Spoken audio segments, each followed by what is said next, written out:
Uy pre, pahiram naman ako ng laruan mo. Balik ko na lang bukas. Sige pre, ingatan mo yan laruan ko ah. Kinabukasan. Uy pre, eto na pala yung laruan mo.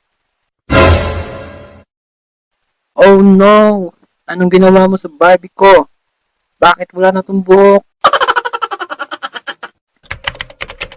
Subscribe. Kamusta mga lods? Ngayong araw, ikukwento ko sa inyo yung nakakainis experience ko. Pero bago ang lahat, nakasubscribe ka na ba? Kung di pa, ay mag-subscribe ka na. Balik sa kwento. Naiinis rin ba kayo kapag bumibili kayo? Tapos, hindi kayo naririnig na nagtitinda. Kahit na sumigaw ka na malakas, ay wala pa rin.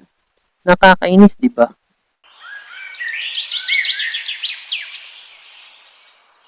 Pabili po. Pabili po. Pabili nga po. Pabili po.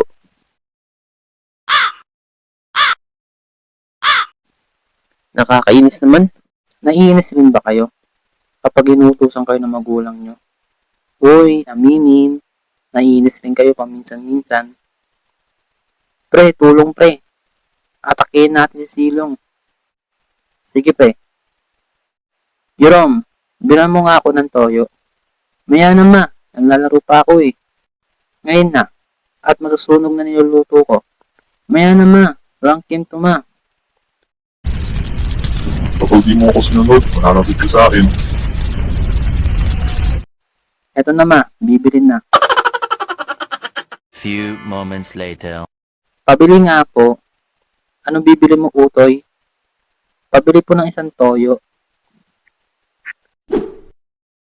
Kailangan ko bilisan. AFK na ako, baka matalo.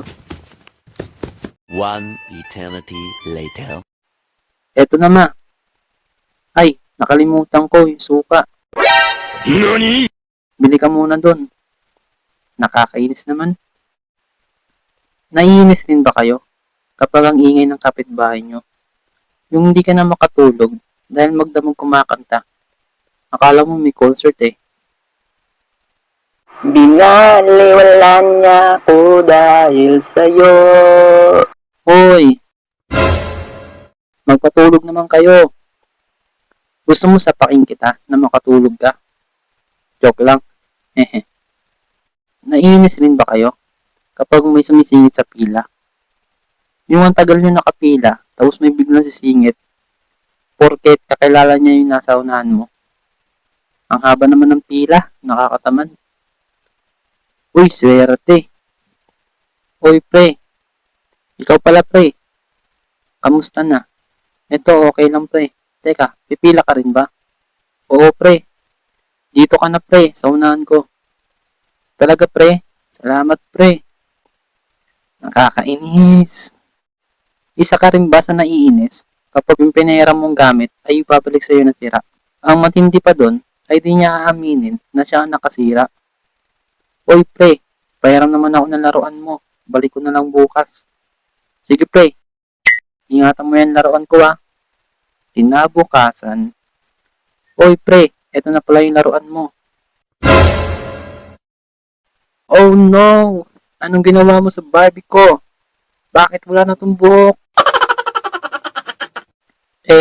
Ganyan naman talaga yan yung iniram ko eh. Yun muna mga pre. Salamat sa panonood. At kung nag-enjoy ka, ay huwag mo kalimutan na mag-subscribe. Hehe.